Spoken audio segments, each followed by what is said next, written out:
ආයිබෝන්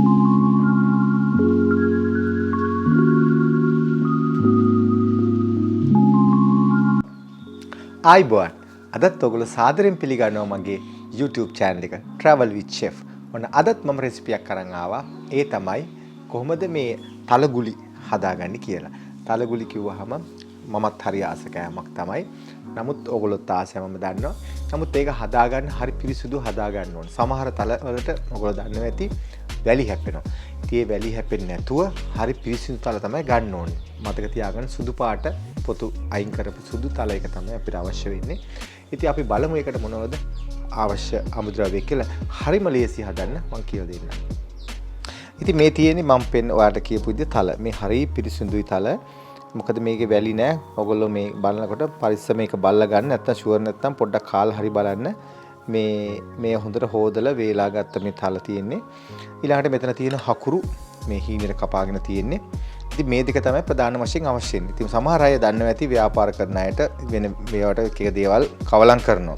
ඉතින් ප්‍රධාන වශයෙන් කවලම් කරන එක තමයි මේ පොල් කුඩු පාවිච්චි කරන මේකට. ඉතින් මම අද එහෙම කරන්නේ නැතුව ඔයගොල්ලෝ පිරිසිදුව තල ගුලි හදාගන්න විදිය තමයි අද මම ඔයගොල්ලන්ට කියලා දෙන්නේ. ඉතින් මේක අපි මුලින්ම මේ දෙක කවලම් කරන්න කලින් එකට දාලා කොටන්න කලින් අපි මේක ඉස්සෙල්ලා පොඩ්ඩක් ලිපේ යාන්තම් රත් කරගෙන හිටින්න ඕන. එහෙම කරගත්තොත් තමයි මේක ඉක්මනින්ම අපිට ලේසි වෙන්නේ. මේක සුවඳයි. මේක මේ අපිට තලා ගන්න පුළුවන් ඉන්නේ ඒක ගල් වංගෙඩිය දාලා. ඉතින් මම මේක පොඩ්ඩක් ඉස්සෙල්ලා මේ ලිපේ තියලා පොඩ්ඩක් මේක යාන්තම් රත් කරගන්නවා. මේක පාට වෙනස් වෙන්න නම් දෙන්න එපා. නැත්තම් මේක කළු පාට වෙයිනේ. ඉතින් ඒක නිසා අපි එහෙනම් අපි විදිහට කරමු. ඉතින් මේ වගේ පොඩි හට්ටියකට දාගෙන මේක යාන්තම් පොඩ්ඩක් බැද ගන්න. බැද ගන්නවා කියන්නේ මේ ඔයගොල්ලෝ බැදගත්තාම කියන ඔලුවට කිව්වන් පස්සේ ඔයගොල්ලන්ට මතකෙ ඉන්නේ මේ කෙලින්ම පාට වෙනස් වෙන විදිහට. එහෙම කරන්න එපා. මේක යාන්තින් අතින් අල්ලන්න පුළුවන් ගාට මේක යාන්තම් රස්නෙට බැද ගන්නයි මේක තියෙන්නේ. මේ විදිහට. ඉතින් ඔයගොල්ලන්ට මේක පුළුවන් පසුව මේ ගල් වංගෙඩිය දාලා මේ කොටා ගන්න පුළුවන්. හැබැයි ඒ ක්‍රමය තමයි මම පොඩි කාලේ මගේ අම්මට උදව් කර විදිය. නමුත් දැන් අද කාලේ දියුණු නිසා තාක්ෂණය ඔයාලා දැන් තියෙනවා මේකට මේ ග්‍රයින්ඩර් එකක්. ඉතින් ග්‍රයින්ඩර් එකේ දාලා කරන්න පුළුවන්. නමුත් මම අතීතේ මතක වෙනත් එක්ක මම මේක අද කරන්නේ ගල් වගිරි දාලා තමයි මම මේ තල එක කොටා ගන්න. ඉතින් මම මේක දැන් හොඳට මේක තියෙන මම මේක මේ විදියට දාන ටික ටික දාලා හකුරුත් එක්ක අපිට කොටන්නේ මේක තියෙන්නේ. ඉතින් මේ විදිහට මම හකුරු ටිකක් දානවා. මේ හකුරු හොඳට හීනියට ගන්න ඕනේ. මේක ඉතින් ඔයගලට මේ කිතුල් හකුරු ගන්නව වඩාත් හොඳයි. ඉතින් මම විදේශ රට නිසා මට ඉතින් හැමදේම හරියට හොයාගන්න බෑ. ඉතින් ඒකල මේක හොඳට මේ විදිහට මේක හොඳට කොටන්න ඕනේ. කොටනකොට පරිස්සමෙන් කොටන්න එළියට විසින්න පුළුවන්. ඉතින් ඒ වගේ දැන් ඉතින් මේක කොටන වැඩි තමයි මට තියෙන්නේ. ඉතින් ලංකාවේ නම් තියෙන ලොකු උස ගල්වන්ගෙඩි ඒව නම් ඉතින් හිටගෙන කරන්න පුළුවන්. නමුත් විදේශ රටක ඉන්න නිසා මේ වගේ දේවල් නැහැ. මෙන්න මේ වගේ දේවල් තමයි අපිට උපරිමයෙන් හොයාගන්න පුළුවන් වෙන්නේ. නමුත් ඕගොල්ලන්ට මේ විදිහට කරන්න අවශ්‍ය නැහැ. ඕගොල්ලන්ට තියෙනවා මේ ග්‍රයින්ඩර් එක. ඒකට දාලා පොඩ්ඩක් බ්ලෙන්ඩ් කරගන්න දෙකෙන් පොඩ හැම එකකින්ම ඊට පස්සේ මේ විදිහට ගන්න පුළුවන්. ඉතින් දැන් මේක මම ගොඩාක් කෙටලා තියෙන්නේ. මේ ඔයාලට පේන ඇති මේ හොඳට ඇයිලා වගේ තියෙන. ඒ කියන්නේ තෙල් ගතිය දැන් එන්න ළඟයි. ඊට පස්සේ ඔයාලට පුළුවන් මේක බලන්න අත ගාලා මේක මේ විදියට මෙහෙම අතට අරගෙන බලන්න පුළුවන් මේක හොඳට මේ ගුලි වෙනවද කියලා. ගුලි වෙන ගාන එනවනම් මේක හරි. දැන් මේක ඔයාලට පේන්නේ නැති මේ ගුලි වෙන ගාන එනවා. ඉතින් මේක තමයි අපිට අවශ්‍ය පදම. මේ බලන්න තමන්ට ඕන ගානට මේක ගුලි කරගන්න පුළුවන්. ඉතින් මම හිතන්නේ මේ ඇති කියලා මම මේක දැන් දාගන්නම් බෝල් එකකට. ඉතින් මේක හරිය ෂෝක් එකකට මේ ආවිලා තියෙන මේ තෙල් ගතිය පෑදිලා හොඳට ඇවිල්ලා තියෙනවා. ඉතින් මේ වගේ අපි මේ තියාගන්න. ඉතින් ඔයාලට මම මේක මෙෂර්මන්ට් එක කිව්වේ නැහැ. මේක ඇත්තටම ගන්නේ ග්‍රෑම් 200ක් තල. ඊළඟට ග්‍රෑම් 200ක් 225ක් විතර හකුරු. ඔය දෙක විතරයි ගන්නෙ. ඉතින් ඔයගොල්ලෝ දන්න උත්සව කාලෙදී ගොඩාක් කැවිලි ಜಾති හදනකොට ඒවල ඉතින් සමහර ගොඩාක් තෙල් ගතිය තියෙනවා. ඉතින් ඒ ගැන අපි පොඩ්ඩක් පරිස්සම් වෙන්න ඕනේ. දැන් මේ වගේ දෙයක් ගත්තාම හරි පෝෂ්‍යදායී මේක. අපි හැම වෙලාවම කෑමක් කනකොට බලන්න ඕන විශේෂයෙන් උත්සව අවස්ථාවලදී ගුණදායක දෙයක් තමයි අපේ ශරීරයට එකතු කරගන්න ඕනේ. ඉතින් මේ වගේ දෙයක් හරිම හොඳයි. මේ මොකද තල කියන්නේ හරි ගුණදායී දෙයක් නිසා. ඉතින් අපි දැන් මේ විදිහට හදලා දැන් මේ විදිහට අපිට දෙන්න පුළුවන්. නැත්නම් අපිට පුළුවන් තෙල් කොලයක් ඔතලා ඒක නියම තලගුලියක් විදිහට අපිට හදලා පෙන්වන්න. මම ඉතින් ඒකත් ඔයගලන්ට පෙන්වන්නම් මේක සව් කොලවල ඔතලා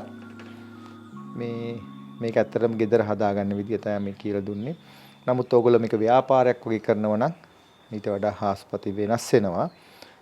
මේ මම දන්න විදියට ඉතින් මේ විදියට ඔයගොල්ලන්ට ගෙදර අයට මේක හදලා දෙන්න පුළුවන්. ඉතින් මම දැන් මේ විදියට මේ ඔයගොල්ලන්ට තෙල් කඩදාසි කොළ ඉතින් මේ විදියට මම මේක කපාගෙන තියෙනවා. ඉතින් මේ වගේ කීපයක් දැන් තියෙනවා. ඉතින් මේ වගේ තලගුලිය මේ විදිහට තියලා සමහර අය ඉතින් ව්‍යාපාර කරන මෙතනත් තව කොලයක් තියෙනවා පාස්කින් පේපර් එකක් වගේ එකක් තියලා තමයි මේ විදිහට ඔතන්නේ. නමුත් ඉතින් මේක ඉතින් මට ගෙදර කන්න ඕන නිසා මම ඔයගලන්ට අමුත්තන්ට සංග්‍රහ කරන්න ඕන නිසා මම මේ විදිහට හදාගත්තා. ඉතින් මේක මේ විදිහට අරගෙන මෙතනින් ගුලි කරනවා. මේක මේ විදිහට ඉතින් මේ වගේ හදාගන්න පුළුවන්. ඒ හදලා ඕනම් පොඩ්ඩක් මේ වගේ තද කරන්න පුළුවන්.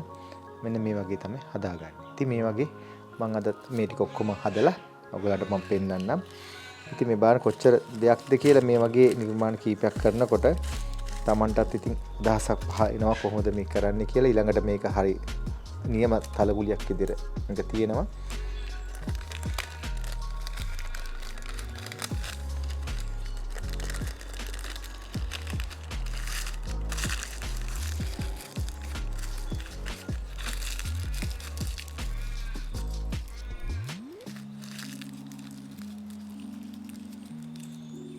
ඉතින් ඔයගොල්ලන්ට පේන ඇති මම ලස්සනට හදාගත්තා. මෙන්න මේ විදිහට තල ටික මේ ඔතලා තලගුලි වගේ අපි නිමාවක් දැක්වුවා. ඉතින් මේ වගේ හැදුවම් පස්සෙත් ඉතින් හරි ලස්සනයි මේ ටේබල් එකකට තියන්න. ඒක ඕන කෙනෙක් දැක්කම තේරෙනවා මේක තලගුලි කියලා. නැත්නම් ඔය නිකන් තියන්න පුළුවන්. ඉතින් සාමාන්‍ය මෙන්න මේ විදිහට තියන්න පුළුවන්. ඔතන නැතුවත් ඒත් එක මේ විදිහට තුවහම තව වෙනසක් තියෙනවා. ඉතින් ඔයගලන්ට තේරෙන්නේ නැත්නම් කොහොමද මේක හදාගන්නේ කියලා. ඉදිරියේදී උත්සව අවස්ථාවක් ඔයගලන්ට ගෙදරදී උත්සව අවශ්‍ය වෙන්න ඕනේ නැහැ. නමුත් ගෙදරදී මේක හදාගෙන ඔයගලන්ට කන්න පුළුවන්. ඉතින් ඔන්න අද ඔයගලන්ට කියලා දුන්න කොහොමද මේ තලගුලි හදාගන්නේ කියලා. හරිම ලේසි. ඕන කෙනෙක් උත්සාහ ගන්න හදන්න බැරි දෙයක් නෑ. මොන හරි දෙයක් තියෙනවා නම් කමෙන්ට් කරන්න. කළා හදිස්සියෙන් හරි ඔයගලන්ට නිකන් මම ඔයගලන්ට කියන්නේ හදිස්සියෙන්වත් මේක හරියට ඇලුනොත් ඔයගලන්ට පුළුවන් අවසානයේදී පැණි චුට්ටක් එකතු කරන්න. එතකොටත් හොඳට හයි වෙනවා. මම මේ පොඩි ටිප් එකක් ඔයගලන්ට කියලා දුන්නේ. එක එකට ඇලෙන්නේ නැත්නම් පැණි පොඩ්ඩක් ඔය මිශ්‍රයට කොටලි උන්නම් පස්සේ දාන්න. එතකොටත් ඇලෙනවා. මම මේ ඔයගලන්ට එහෙම දෙයක් වෙයි කියලා සැකේට තමයි ඔයගලට කිව්වේ. ඒකත් මතක තියාගන්න. ඉතින් මම හිතනවා අද මේ වීඩියෝ එකෙන් ගොඩක් දේවල් ඉගෙන ගන්න ඇති කියලා. නැවතත් මෙවැනිම වීඩියෝ එකකින් හම්බ වෙනතුරු ගිහින් එන්න. ඔබට සුබ දවසක්. ආයිබෝන්.